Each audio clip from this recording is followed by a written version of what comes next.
በአፋር በኩል ያለውን ነገር የተናገሩትና እኛም ግራ ተጋብተን ዴድ ቮልኬኖ ነው ብለን ነው ያሰብነው። ግን ይህንን ከባድ መረጃ ደቂቃዎች ሰጣችሁ አድምጡ። ነገሮች መጨረሻ ደረጃ ላይ ደርሰዋል። ግብጽ ድረስ ባክቴሪያው ይሄዳል። ሐኪም አበበች ሳይንቲስቶችን የሚያስደነግጥ መረጃ ተናገሩ። ኢትዮጵያ አፍሪካም ከባድ ስጋት ላይ ወድቃለች አሉ። እሱ እስካልሆነ ድረስ ሁላችንም እንደሌለን መቁጠር ነው። አሁን የመጀመሪያው ደረጃ በቀይ ባህር ይሄድና አሳዎችን ሁሉ ይጨርሳል በቅርብ ጊዜ። በዚህ መሰንጠቅ የሚጠፉ ሀገራትንም ማስረግጠው ተናግረዋል። ጅቡቲ፣ ግብጽ፣ አሰብ ያላቸው ጊዜ ጥቂት ነው ሲሉ አስጠንቅቀዋል። የአዲስ አበባ ሙቀት ጨምሯል። ይሄም ያሰጋል። የፍሎሃው ድንገት አክቲቭ ሊሆን ይችላልና ለዛም ጥንቃቄ ያስፈልጋል። መሬቱ የመሰንጠቅና ኢትዮጵያ ስጋት አዲስ አበባ ላይ መሀል 4 ኪሎ ከቤተ መንግስቱ ስር ያለው ፍሎሃ ከባዱ ሚስጥር ምንድነው? ቀኑን እግዚአብሔር ያውቃል። ግን አሁን ጅማሮ በጣም ፈጥኗል። ዝም ብሎ ነው ሳይንቲስቱም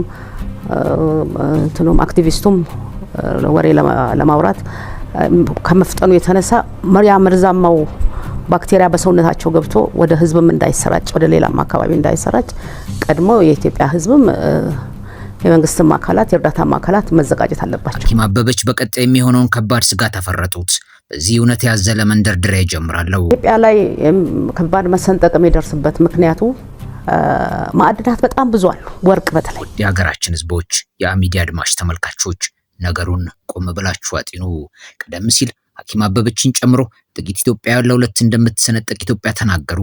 የሚያዳምጣቸው ማጣት ብቻም ሳይሆን ሴትየዋ ጤና አይደሉም እንዴ እስኪባል ተደርሶ ነበረ። ነገር ግን ሐኪም አበበች እንዳስጠነቀቁት የመሬት መሰንጠቅ እሳቸው ከጠቀሱበት ቦታ ሆነ ከአፋር የፈነዳው ቮልኬኖ መሬቱን እያንቀጠቀጠ አዲስ አበባ መሀል ከተማ ደረሰ። ፕሌቱ 3ቱ ፕሌቶች ናቸው እንግዲህ አሁን የተሰነጠቁት። አራተኛው ትንሽ ራቅ ይላል። በዚህ በሳውዝ ሱዳን በኩል ነው። አዎ ዘልቆ እዚህ ተገኘ። ይህንን ሁላችንም በቅርብ የተመለከትነው ትዝታችን ነው። ይህ ሲሆን ቀድሞ ጆሮ ተነፍጓቸው የነበሩት ሐኪም አበበችና በዚህ ጉዳይ በመንፈሳዊም በሳይንስም ቀድመ ጥንቃቄ ይደረግ ሲሉ የተናገሩት መረጃዎች ተፈልገው ዳግም ተደመጡ። በተደጋጋሚ ኢትዮጵያን አሸብሮ የነበረ መሬት መንቀጥቀጥ በድንገት መቆም ምክንያት ወሬው ተረሳሳ። ነገር ግን ያላስተዋልነው ነገር ነበረ። ይህም ያኔ ከዓመታት በፊት ከአፋር እስከ አዲስ አበባ ተናግቶ የነበረው መሬት ከፍተኛ መሰንጠቅና በውስጡም ከባድ ነገር ይዞ እንደነበረ የተነገረው እውነት መሀል ከተማው ከቤተ መንግስት ስር ያለው ፍሎሃ እዚሁ አንዱ ማሳያ እንደሆነና መሀል ከተማውም ስጋት ላይ እንደሆነ መዘንጋቱ ነበረ። ሐኪም አበበች ዳግም ከመሰንጠቁ በኋላም አስረግጠው የተናገሩትን አንዴ አድምጠን እንመለስ። የመንግስትም አካላት የእርዳታም አካላት መዘጋጀት አለባቸው። እሱ እስካልሆነ ድረስ ሁላችንም እንደሌለን መቁጠር ነው። አሁን የመጀመሪያው ደረጃ በቀይ ባህር ይሄድና አሳዎችን ሁሉ ይጨርሳል በቅርብ ጊዜ ጀምሯል። ወደ ግብጽ ድረስ ባክቴሪያው ይሄዳል። ፕሌቱ 3ቱ ፕሌቶች ናቸው እንግዲህ አሁን የተሰነጠቁት። አራተኛው ትንሽ ራቅ ይላል። በዚህ በሳውዝ ሱዳን በኩል ነው። እነዚህ የተሰነጠቁት ባክቴሪያ ያላቸው በተለይ በዚህ በአፋሩ ያለው የአዲስ አበባ ሙቀት ጨምሯል። ይሄም ያሰጋል። የፍሎሃው ድንገት አክቲቭ ሊሆን ይችላልና ለዛም ጥንቃቄ ያስፈልጋል።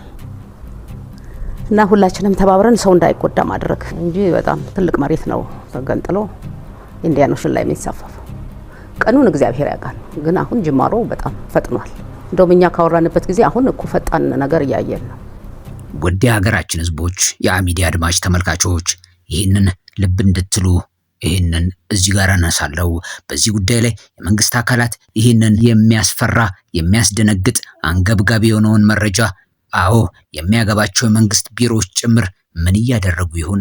ቀደም ሲል ደጋግሞ ተነግረው ጆሮ ዳባ ልበስ ተብሎ የታለፉ የሐኪም አበበች ቅድመ ማስጠንቀቂያስ ዛሬ ይህ ጉዳይ በሚመለከታቸው ቢሮዎችና በዚህ ዘርፍ ተመራማሪዎች በኩል እንዴት እየታየ ነው? ወይስ ጭራሽ አልሰሟቸውም? እኛ እንደ ሚዲያ አካልነታችን ደጋግመን እውነቱን እንደምንናገረው ዛሬም ወደ እናንተ ይህንን አቅርበናል። እናንተስ ምን ትላላችሁ? ውድ ሀገራችን ህዝቦች፣ የአሚዲያ አድማጭ ተመልካቾች፣ እንኳን ኢትዮጵያ ሀገራችን ዓለማችን እጅግ በፈጠነ የለውጥ ሂደት ላይ ነው የምትገኘው። ተፈጥሮ እየከዳችን ነው። ህዝብና ተፈጥሮ መግባባት አቅቶት አዎ ሀገራችንም ሆነ ዓለማችን ላይ በርካታ የሆኑ የተፈጥሮ አደጋዎችን እየተመለከትን ነው። ልብ እንድትሉ መፈልገው ተፈጥሮ ብቻዋን ተነስታ አታምጽም። የእግዚአብሔር ቁጣ ሲሉ አንዳንዶች በመንፈሳዊ በኩል ይመለከቱታል። ከዚያ የዘለለ እንደማይሆን እኔም በግሌ ተስፋ አድርጋለሁ። እናንተስ?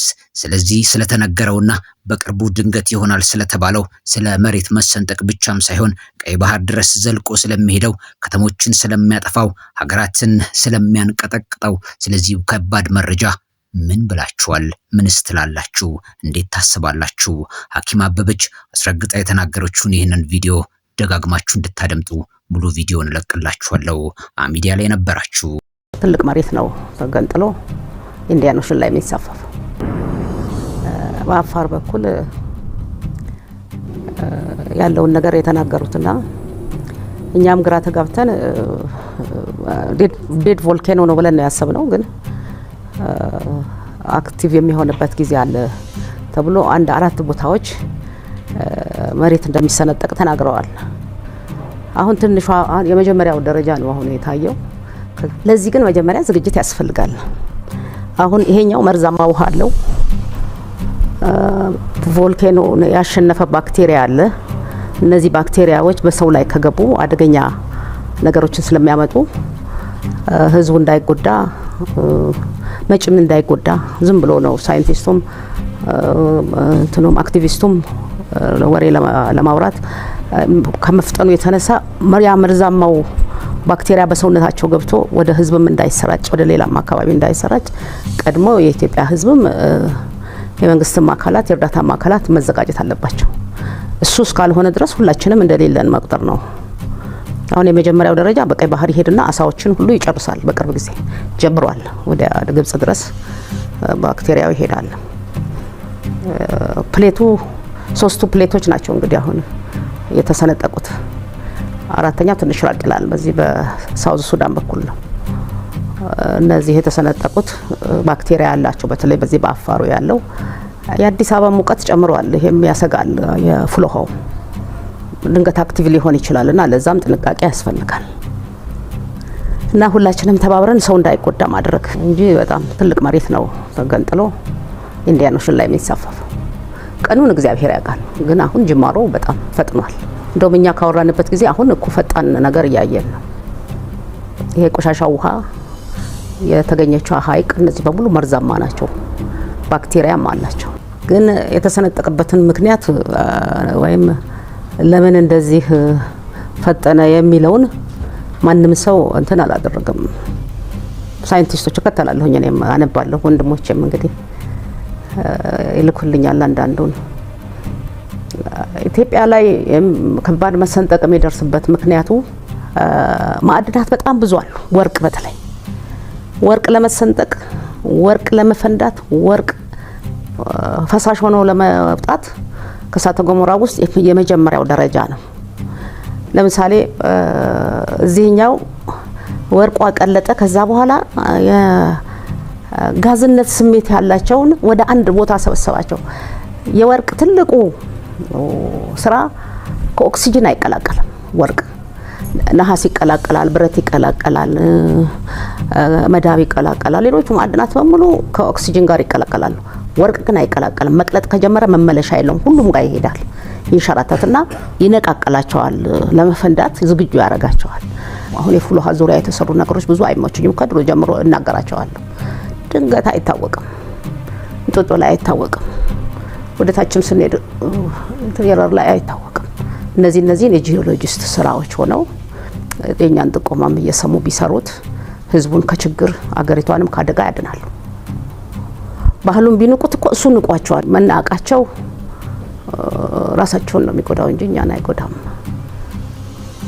በበለጠ ግን ሰፋ ያለ መሬት ነው የሚነቀለውና ከናቱ አፍሪካ ኢትዮጵያ ሆኖ ግን ደሴት ሆኖ ያገለግላል። ከደሴቶች ግን በላይ ነው። ብዙ ሀገሮች ይዋጣሉ። አሁን የምንጣላቸው ሀገሮች ሁሉ ይዋጣሉ። ብዙ ጊዜ አይኖራቸውም። አሳው ግን ማለቅ ጀምሯል። መርዛማው ውሃ ወደ ባህሩ እየገባ ነው።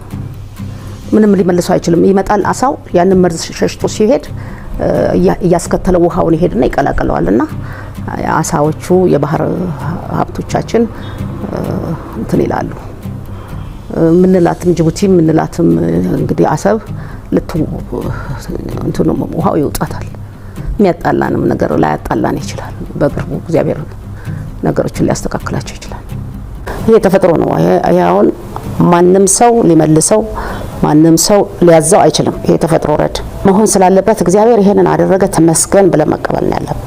በዚህ ውስጥ ጥሩ ነገር ከተፈጠረ ጥሩን እንቀበላለን። መጥፎ ነገር እንዳይፈጠር ደግሞ ዝግጅት ማድረግ ነው። ቅድም እንዳልኩት እኔ አሁን ተፈጥሮ ያመጣችው አደጋ ምንም አልፈራሁትም።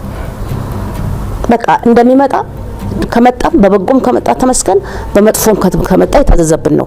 ከእግዚአብሔር የታዘዘን ማንም ሰው ሊመልስ አይችልም። በጸሎት እንኳን የሚመለሱ ነገሮች ውስን ናቸው።